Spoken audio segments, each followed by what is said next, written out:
Hello，大家好，歡迎收睇新股速遞。今日同大家介紹嘅 IPO 叫做 HashKey，上市編號3887公司係一家領有牌照嘅數字資產平台咁我認為就係同 crypto 虛擬貨幣資產嘅市場氣氛相當連繫。不過呢個板塊最近就相當之低迷噃，咁所以大家就要小心啲嚇。12月9號開始招股，12月12號早上9點30分截止認購，上市日12月17號發行價格5個9毫半至6個9毫半啦。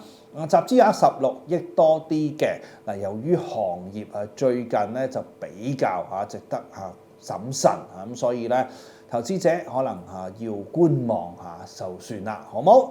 咁我係證監會持牌人，以上所講過嘅股份我係無財務權益嘅。